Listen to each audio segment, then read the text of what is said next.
Et nous sommes mercredi, le jour des enfants, hein, et Cédric Cizer est avec nous. Il en dit des conneries, hein, vraiment. Bonjour Cédric. Je suis un grand enfant. Bonjour mes chers compatriotes, ça va? Oui, ça va et vous? Ça va très bien. À quel jour on est aujourd'hui? On est mercredi. Et sauf qu'on est mercredi combien? 25. 25, ça veut dire que dans un mois pile, ce sera ça. Oui. On se croit à New York, Cécile. Je nous vois main dans la main sur la 5e avenue. Ouais. Après une balade sur Times Square, on va voir une comédie musicale à Broadway tous les deux. C'est ça. Je monte sur scène pour vous demander en mariage. Ouais, et je dis non. Vous dites non, mais je vous emmène quand même dans un restaurant typique de New York. Le Buffalo Grill. Oh là là. Le Buffalo Grill que j'adore, parce qu'il y a toujours la petite salade qui est là depuis 3 jours sur la table, et j'aime beaucoup. Alors à propos de Noël, vous savez que j'ai du goût quand même, hein. Ouais. J'ai vraiment beaucoup de goût et je sais draguer les meufs. Alors à propos de Noël, alors hier tout le monde a parlé de la prise de parole du professeur Rémi Salomon, je pense que vous en avez certainement parlé, qui a choqué beaucoup de Français. Il a expliqué que pour Noël, on pouvait aller chez les personnes âgées, mais qu'il ne fallait pas manger avec elles. Ça vous avez vu, hein, pour lui, il faut couper la bûche en deux, puis se séparer pour que les grands-parents mangent leur part dans le salon et vous dans la cuisine. Et forcément, c'est très pratique et ça fait réagir les auditeurs. Oui, bonjour, je suis Philippe Lenain et pourtant j'habite à Noisy-le-Grand. Alors moi je suis pas du tout d'accord avec le professeur Salomon, hein. Je me faisais une joie de voir mes grands-parents et de tout partager avec eux, partager des discussions, partager les repas et surtout partager le Covid. Bah oui, je veux les couvrir de bisous, de postillons et j'ai même me laver les dents avec leur brosse à dents. Ça fait 25 ans que j'attends d'hériter de leur baraque à Saint-Tropez. Je vais pas craquer à quelques jours du bonheur. Ah oui, mais on veut tous hériter. Non mais c'est une technique, c'est vrai que c'est une bonne technique pour hériter. Alors on sait tous que Noël c'est le jour où on retrouve nos familles, pour tous ces bons moments où on critique ceux qui sont pas là. Vous savez, hey, tu sais que Maurice il est divorcé? Ah ben ouais, il paraît qu'il est impuissant. Oh, Janine elle a préféré se trouver un petit jeune millionnaire, je crois qu'il s'appelle Patrick Roger. Alors à Noël, nos grands-pères, nos grands-parents sont les seuls qui donnent encore de l'argent. Vous voyez, ils donnent un petit chèque comme ça, un petit billet. Comme ça, c'est les seuls qui font encore ça. Moi, la chance que j'ai, c'est que mon grand-père, il me reconnaît plus. Donc, je me fais passer pour le plombier, pour le facteur, pour le réparateur télé. Non, mais c'est pour pas la bien. masseuse, mais parce qu'ils donnent à chaque fois 20 € de pourboire. Mais quelle méchanceté. En 1 heure, je me fais 1 000 €. C'est génial. J'adore ça. D'ailleurs, je sais qu'il nous écoute et il me dit à chaque fois, t'as vraiment de la chance, Cédric, de bosser avec Mariti et Gilbert Carpentier.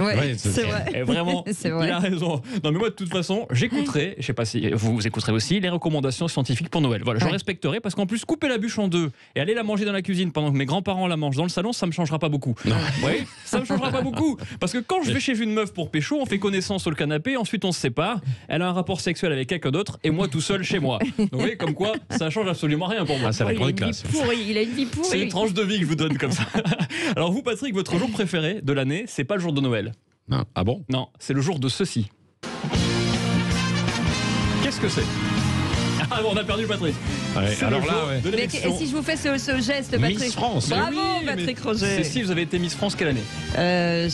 Peut-être l'année prochaine. Franchement, vous pourrez. Il me manque à peu près 40 cm. Oui, mais vous pourriez, franchement. Comme moi, il manque beaucoup de choses. Il manque beaucoup de choses partout. Alors, le jour de l'élection de Miss France, on peut couper cette musique qui me stresse. Alors, moi, je suis sorti avec une Miss France. Si, un petit peu, oui. Miss France 1958. C'est la seule qui a voulu de moi. Les autres, elles m'ont dit ça m'intéresse pas, casse-toi de là. Alors, vous avez vu qu'on connaît le jury des Miss France. Alors, sachez qu'il n'y aura aucun homme cette année dans le jury Miss France. Ça, c'est magnifique. Aucun. Il ne sera composé que d'anciennes Miss France pour les 100 ans. Et un auditeur a voulu m'en parler.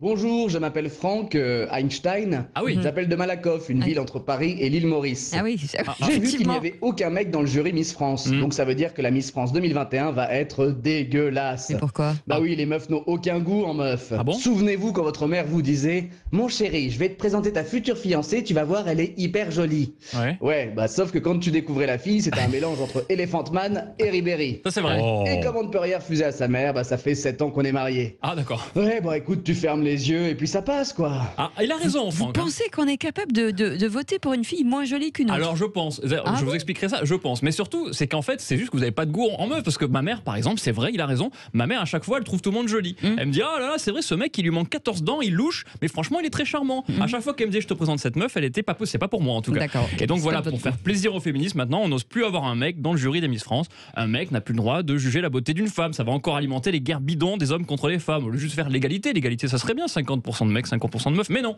parce que tout le monde sait que les mecs sont de gros bofs sexistes. Patrick et moi, on en est des exemples. On est des gros bofs, c'est connu. Les mecs, caca.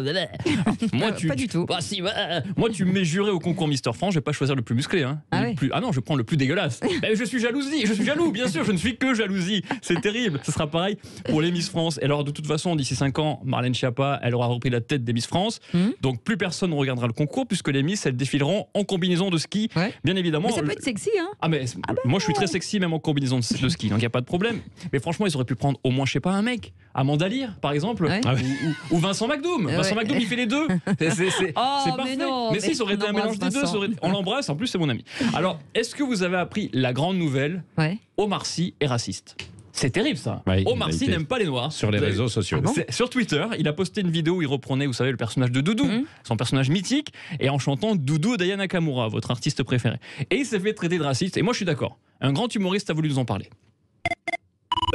Bonjour, je suis Michel Leb, ancien humoriste et futur beau-père de Cécile de Médibus.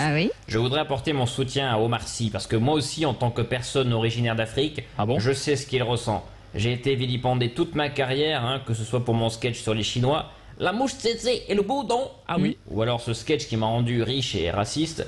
Ah, dis donc, présentement, ce ne sont pas mes lunettes, ce sont mes narines. Ah oui. J'en profite pour vous dire que je vais refaire mon premier spectacle l'année prochaine à l'Olympia. Bon, j'ai enlevé tout ce qui pouvait être raciste. Donc maintenant, mon spectacle dure 4 minutes. Il est pas terrible au niveau des imitations. Non, pas terrible, Michel Leb, j'adore. Alors, c'est vrai que le sketch d'Omar Sy, moi, en Doudou Macaro, j'étais très choqué. Voilà, que fait la LICRA, que fait SOS Racisme ? C'est bien évidemment de la xénophobie. Ça m'a rappelé les heures sombres de l'humour quand Gad Elmaleh se moquait des blonds. Franchement, c'était hyper raciste. Ça vous avait choqué puisqu'il parlait de vous, Cécile. Tellement. Mais bien sûr. Et Omar Sy se moque des noirs. Et oui, je dis noir parce que black ou personne de couleur, je trouve ça ridicule parce que blanc, c'est une couleur aussi. Donc je suis blanc et je suis de couleur. Et moi, j'ai le droit de dire noir parce que mes parents sont noirs. Ah bon ? Ouais, ils passent 8 heures par jour au point soleil. Donc ils sont noirs, on dirait Bernard Montiel. De toute façon, pour conclure, avec cette histoire ridicule, on sait tous que Jarry est homophobe et pire encore, on sait tous que Rabbi Jacob est antisémite. Vous saviez ça, que Rabbi Jacob est antisémite ? Ah non, on ne savait pas. On découvre des infos ce matin, c'est surréaliste. Bon, alors, heureusement, pour se remonter le moral, hier soir, il y avait la 11e prise de parole de Manu Macron depuis le début du coronavirus. Et Jean Castex a voulu préciser quelque chose à propos des cinémas qui vont rouvrir, d'après ce qu'on m'a dit, le 15 décembre, mais avec un couvre-feu à 21h. Alors on fonce à Matignon avec un Premier ministre un peu sur les nerfs, vous allez voir.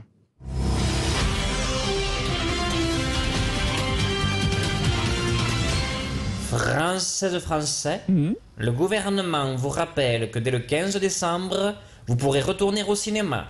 Mais comme il y aura un couvre-feu à 21h, vous devrez quitter la salle au bout de 20 minutes. Et vu la qualité du cinéma français, au lieu de râler, vous feriez mieux de nous remercier. Bande de peigne-cul. Voilà.